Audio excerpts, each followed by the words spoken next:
Hey, what's up mga kabisyo? Ang vlog na ito ay tungkol sa core purpose ng isang negosyo o ng pagnenegosyo. Kaya kung nagbabalak kang magtayo ng negosyo, ito ang importanteng kailangan dapat mong malaman bago ka magsimula.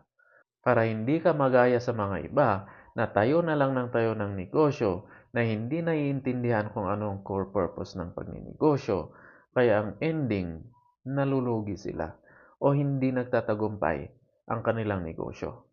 Kaya kung ayaw mong mangyari yung sa'yo, tapusin mo ang video ito. Maraming nagtatayo ng negosyo na hindi alam kung bakit itinatayo ang isang negosyo. Kasi wala nga naman kasing nagsasabi. At ang nakikita lang kasi ng mga tao ay yung mga existing na negosyo na kumikita ng pera. Kaya maraming nagtatayo ng negosyo dahil akala nila pagkita ng pera ang pinakadahilan kaya ka magnenegosyo. Pero hindi. At yun ang isa sa mga dahilan kung bakit maraming nalulugi at yung mga iba ang layo ng nagiging outcome dun sa inaasam nila o dun sa pinapangarap nila. Kaya ano nga ba ang pinakadahilan kung bakit itinatayo ang negosyo kung hindi para kumita? At para masagot natin yan, balikan natin ang history kung bakit o paano nag-emerge ang isang negosyo.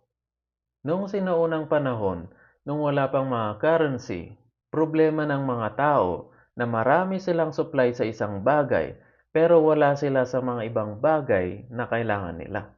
At sa kabila naman, marami din sila sa mga bagay na wala dun sa kabila at wala sila dun sa mga bagay na meron dun sa kabila. Kaya dun nag-emerge yung tinatawag na barter system para masolusyonan yung problema nilang yun. At take note na kaya sila nagbabarter ay para solusyonan yung problema nila sa scarcity. At hindi para sa kumita sila. Hindi ganun. And then eventually, yung barter system na yon ang na-develop into business. Kaya nagkaroon ng negosyo. At take note na nung na-develop yung barter system into business, walang nabago sa main purpose. Nag-evolve lang yung barter system into business. Ganun pa rin yun. Walang nabago dun. In-improve lang at sinamahan lang ng pagkita ng pera para masustain yung negosyo. Para aandar yung negosyo na kahit wala yung may-ari.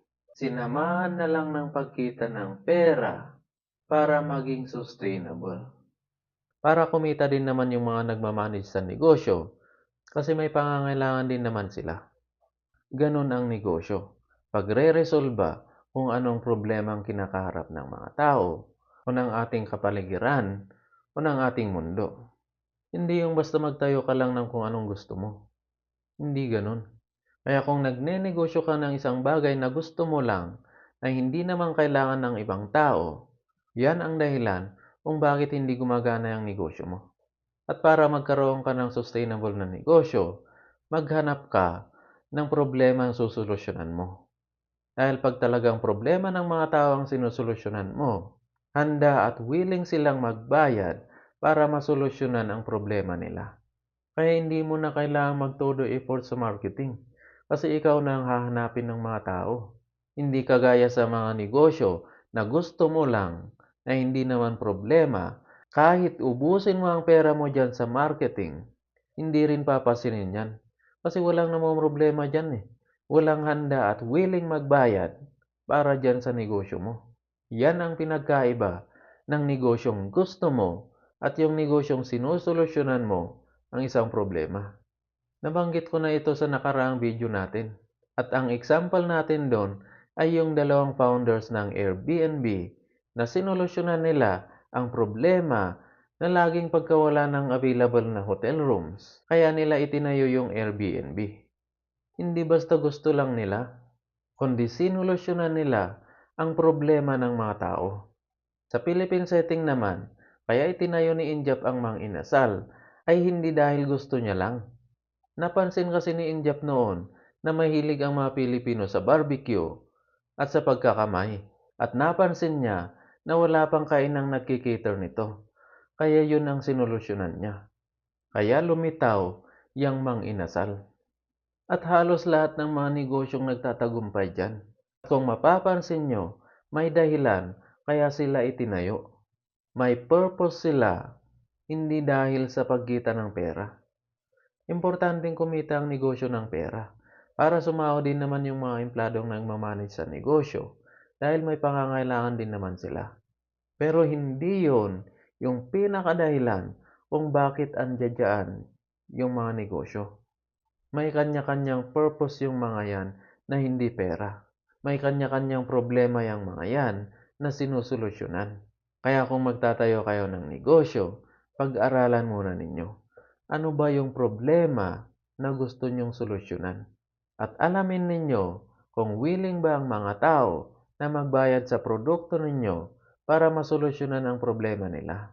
Ganon ang pag-identify ng isang lucrative na business opportunity.